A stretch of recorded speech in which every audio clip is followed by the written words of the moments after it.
శ్రీమాత్రే నమ. జై గురు దత్తాత్రేయ నమ.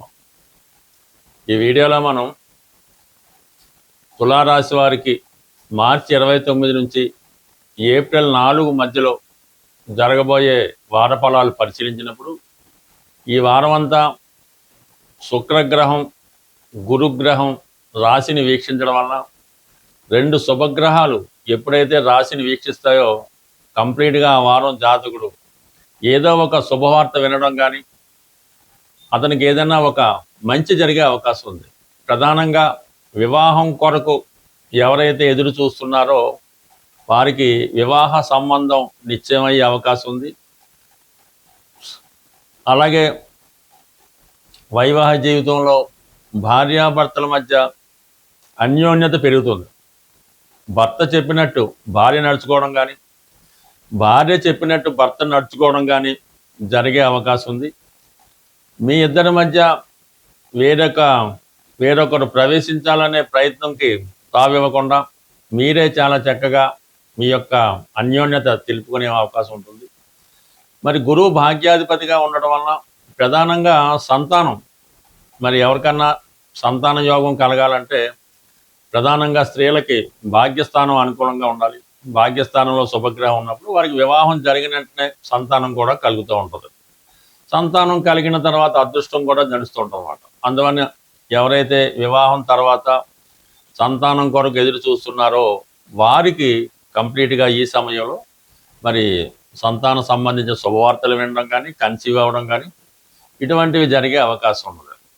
సో ఇంకా ప్రధానంగా మనకి ఏదైనా ఒక కోర్టు విషయంలో కోర్టు కేసులు ఉంటే వాటిని నెగ్గాలన్నా, ఒక ఇంటర్వ్యూలో విజయం సాధించాలన్నా కంప్లీట్గా 6వ స్థానం బలంగా ఉండాలి. అటువంటి 6వ స్థానంలో మరి ప్రస్తుతం రవి 6వ స్థాన సంచారం వల్ల ప్రభుత్వ ఆఫీసుల్లో కానీ అలాగే ఏదైనా కోర్టుల్లో కానీ ప్రభుత్వ అధికారులతో కానీ ఏవైనా విభేదాలు ఉన్నప్పుడు అవి ఈ సమయంలో మీకు అనుకూలంగా మారడం జరుగుతుంది. మీ వైపే న్యాయం నెగ్గుతూ ఉంటుంది.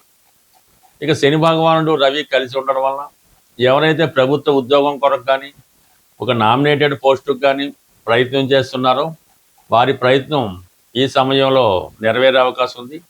వారసత్వంగా మీకు మీ తండ్రి గారి ద్వారానో తాతగారి ద్వారానో ఏదైనా ఉద్యోగం కానీ పదవి కానీ వంశపారపర్యంగా రావాల్సి ఉంటే అది ఈ సమయంలో వచ్చే అవకాశం అది ఉంటుంది.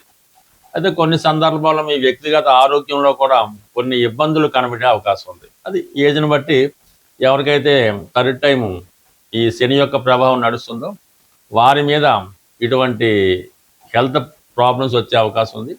ఇదే వారంలో 2వ తారీఖు తర్వాత కుజుడు 6వ స్థానంలో ప్రవేశించడం వల్ల రవి కుజులు ఇద్దరు కూడా 6వ స్థానంలో ఉన్నప్పుడు ప్రభుత్వ ఉద్యోగులకు కానీ ప్రైవేటు ఉద్యోగులకు కానీ వృత్తిలో ప్రమోషన్ అన్నది 100% లభిస్తుంది. అలాగే దేశ విదేశాల్లో ఎక్కడన్నా సరే నిరుద్యోగులకి నూతన ఉద్యోగ ప్రయత్నాలు ఫలించే అవకాశం ఉంది. ఈ సమయంలో మీరు ఏదన్నా ఒక గవర్నమెంట్ టెస్ట్లో ఉద్యోగంలో పాస్ అయి ఉండి ఇంటర్వ్యూ ఇచ్చి ఉండి పోస్టింగ్ కోసం ఎదురు చూస్తుంటే ఆ పోస్టింగ్ వచ్చే అవకాశం ఉంది. అలాగే కొత్త ఉద్యోగ ప్రయత్నాలు కూడా చాలా వరకు ఈ సమయంలో మీకు ఫలించే అవకాశం ఉంది. ఓవరాల్గా 6వ స్థానంలో ఉన్నటువంటి గ్రహాలు ఉద్యోగ ప్రయత్నాలు ఫలిస్తాయి. సప్తమంలో ఉన్నటువంటి శుక్రుడు వివాహ బంధాన్ని బలపరుస్తాడు. భాగ్యస్థానంలో ఉన్నటువంటి గురువు పూర్వపుణ్యం వల్ల సంతాన భాగ్యం కలిగించే అవకాశం ఉంది. ఓవరాల్గా ఈ తులారాశి వారికి ఈ వారం అంతా కూడా చాలా అనుకూలంగా ఉన్నది. ఏదో ఒక శుభవార్త ఈ వారంలో మీకు కలిగే అవకాశం ఉంటుంది. పర్టికులర్గా ఈ వారం మనం చేయవలసినటువంటి పరిహారం ఏంటంటే, ఇప్పుడు ఈ వార ప్రారంభంలో సూర్య భగవానుడు శని భగవానుడు దగ్గరగా కలిసి సంచరించడం జరుగుతుంది. ఇంచుమించుగా దగ్గర డిగ్రీలో ఉండడం వల్ల మరి ఈ శని భగవానుడు కొంతవరకు కంబస్ట్ అవ్వడం జరుగుతూ ఉంటుంది, అంటే అస్తంగత్యం చెందడం జరుగుతూ ఉంటుంది. దానివల్ల ఈ ఉద్యోగస్తులకి చాలా ఇబ్బందులు కలుగుతుంటాయి. రవి కూడా శని భగవానుడితో కలిసి ఉండడం వలన తన యొక్క సంపూర్ణ ఫలితాలను ఇవ్వడం లేకపోతుంటాడు. అంటే ఇప్పుడు రవి యొక్క కుమారుడు శని అయినప్పుడు కూడా ఈ రెండు విభిన్న ధృవాలు కలిగినటువంటి గ్రహాలు అవటం. అంటే ఒకరికి ఎట్టి పరిస్థితుల్లో కూడా సరైనటువంటి సమన్వయం కుదరదన్నమాట. అందువలన ఈ 2 గ్రహాలు కలిసి ఏ రాశిలో ఉన్నా ఆ రాశి యొక్క కారకత్వాలు చాలా వరకు ఇబ్బంది పడుతూ ఉంటాయి. సో ఈ కారణం వల్ల ఏంటంటే ఎవరైనా సరే ఈ సమయంలో వ్యక్తిగత ఆరోగ్యం కొరకు కానీ, తండ్రి గారి ఆరోగ్యం కొరకు కానీ, లేదంటే ఉద్యోగంలో అభివృద్ధి కొరకు కానీ కంప్లీట్గా ఈ 2 గ్రహాలని మీరు పరిహారం చేసుకోవాల్సి వస్తుంది. మనం నిరంతరం 100% పరిహారం చేసుకోవాల్సిన గ్రహం సూర్య భగవానుడు. అంటే సూర్యుడే మనకి వెలుగుని, జీవితాన్ని, ప్రాణాన్ని అన్నీ సమకూరుస్తూ ఉంటాడు.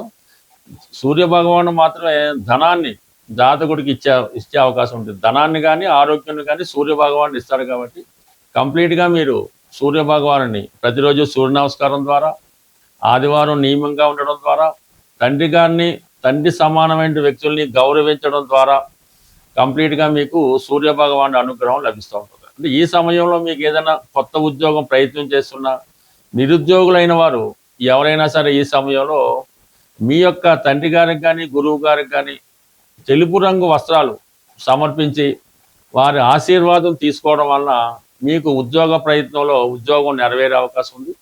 అలాగే ప్రస్తుతం మరి ఈ సమయంలో మీరు ఉద్యోగం కొరకు ఆశిస్తున్నటువంటి నిరుద్యోగులు ఎవరైనా ఉంటే మీరు శ్రీరాముల వారి పట్టాభిషేకం ఫోటో ఒకటి తీసుకొని ఆ పట్టాభిషేకం అన్నటువంటి ఫోటోకి మీకు సాధనతార రోజు కానీ, మీ నక్షత్రానికి సాధనతార రోజు కానీ, లేదంటే క్షేమతార రోజు, లేదంటే సంపత్తు తారాబలం చూసుకొని ఆ శ్రీరామ పట్టాభిషేకాన్ని రామరక్షా స్తోత్రం అన్నది పారాయణ చేసి రాముల వారికి, లక్ష్మణుల వారికి, భరత శత్రులు అందరికీ కూడా ఆలోచించుకొని ఒక చక్కని, అంటే మీరు ఏదైతే తింటారో అటువంటి భోజనాన్ని నైవేద్యంగా పెట్టవలసి ఉంటుంది.